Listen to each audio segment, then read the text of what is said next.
اللہ کا خلیل ہے، اللہ کا دوست ہے، اور اس وقت پوری کائنات میں اللہ کو ماننے والا ایک اللہ کا پیغمبر ابراہیم ہے، اور پھر ان کی بیوی ان پر ایمان لائی، اور پھر لوط علیہ السلام ان کے جو بھتیجے تھے وہ ان پر ایمان لائے۔ یہ 3 شخص ہیں صرف اللہ کو مان رہے ہیں، لیکن اللہ کی مرضی کہ وہ اللہ سے دعائیں بھی کر رہے ہیں، اللہ تعالیٰ اولاد نہیں دے رہا۔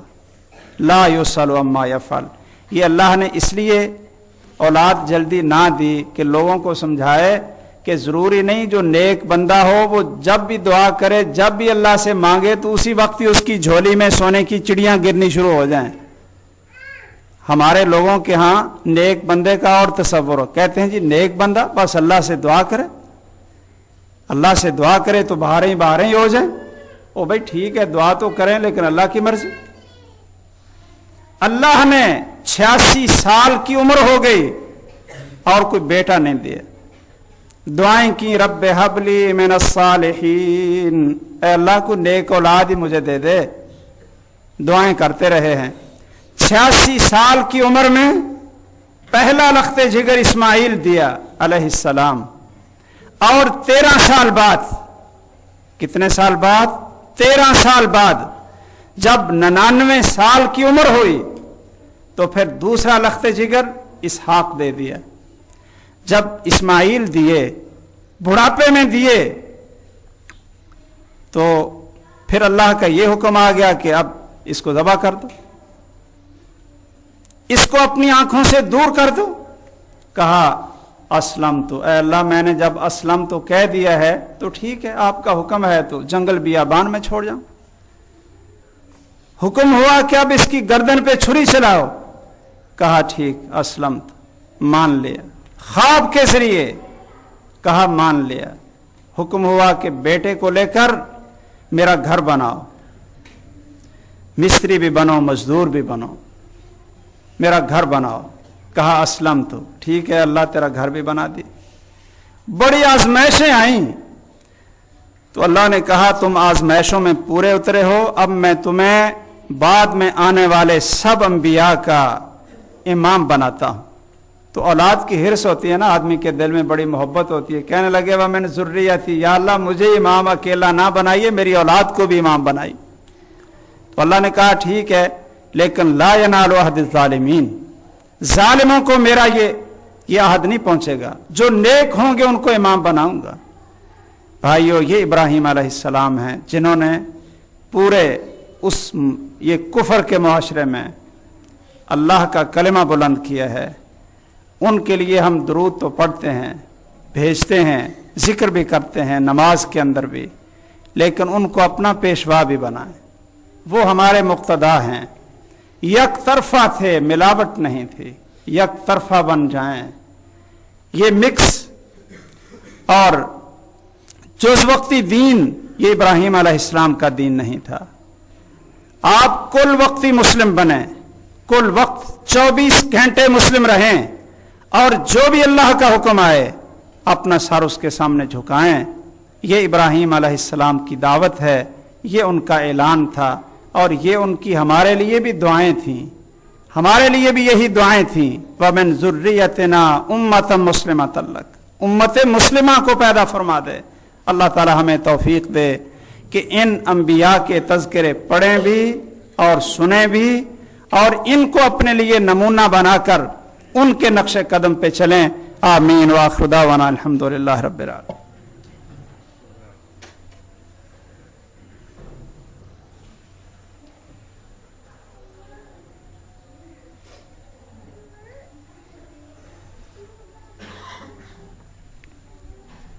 إن الحمد لله نحمده ونستعينه ونستغفره ونعوذ بالله من شرور أنفسنا ومن سيئات أعمالنا من يهده الله فلا مضل له ومن يضلله فلا هادي له وأشهد أن لا إله إلا الله وحده لا شريك له وأشهد أن محمدا عبده ورسوله۔ اگلا جمعہ ذوالحجہ کا چاند نکلنے کے بعد ہی آئے گا، تو یہ مسئلہ آپ سمجھ لیں کہ جس نے قربانی دینی ہے، جس کا قربانی کرنے کا ارادہ ہے، اس کو چاہیے کہ جب ذوالحجہ کا چاند نکل آئے تو پھر جسم کے کسی حصے سے بال اور ناخن نہ اتارے۔ رسول اکرم صلی اللہ علیہ وسلم نے فرمایا ہے جب ذوالحجہ کا چاند نکل آئے اور تمہارا قربانی کرنے کا ارادہ ہو تو اپنے جسم کے بال اور ناخن یہ آپ نہ کاٹیں، بلکہ آپ نے کہا کہ لا یمسن من شعرہ ولا من اظفارہ شیئا۔ شیئا کا کیا معنی ہے؟ کچھ بھی، ایک بھی بال خود نہ کاٹیں اور ناخن تھوڑا سا بھی نہ کاٹیں، بال شیئا آپ کچھ بھی نہ کاٹیں۔ اس لیے جو میرے بھائی اور بزرگ اللہ نے ان کو قربانی کی توفیق دی ہے اور وہ ارادہ رکھتے ہیں تو ان کے لیے پیارے پیغمبر صلی اللہ علیہ وسلم کا یہ حکم ہے کہ وہ جسم کے کسی حصے سے وہ نہ بال کاٹیں اور نہ خود توڑیں اور نہ ناخن کاٹیں۔ آئندہ جمعے میں قربانی کے مسائل انشاءاللہ اللہ تعالیٰ نے زندگی رکھی اور توفیق دی تو قربانی کے مسائل تفصیل سے میں بیان کروں گا۔ ایک اعلان ہے آپ حضرات کے لیے، آپ جانتے ہیں کہ کشمیر اور سرحد کے بعض علاقوں میں جو بھی آفت آئی اور سارے مسلمانوں نے اور خصوصاً یہ پاکستان میں ہمارے مسلمان بھائیوں نے بڑی جانثاری کے ساتھ اور میں سمجھتا ہوں کہ اپنی استطاعت سے بڑھ کر کئی لوگوں نے قربانی پیش کی اور بہت یہ تعاون کیا ہے، لیکن ان کی ضرورتیں ابھی پوری نہیں ہوئیں۔ یہ ایک مسلسل عمل ہے، اللہ تعالیٰ توفیق دے ہمارے بھائیوں کو بھی اور اللہ اپنی رحمت فرمائے کہ ان کی ضروریات کو اپنی رحمت کے خزانوں سے پورا فرمائے۔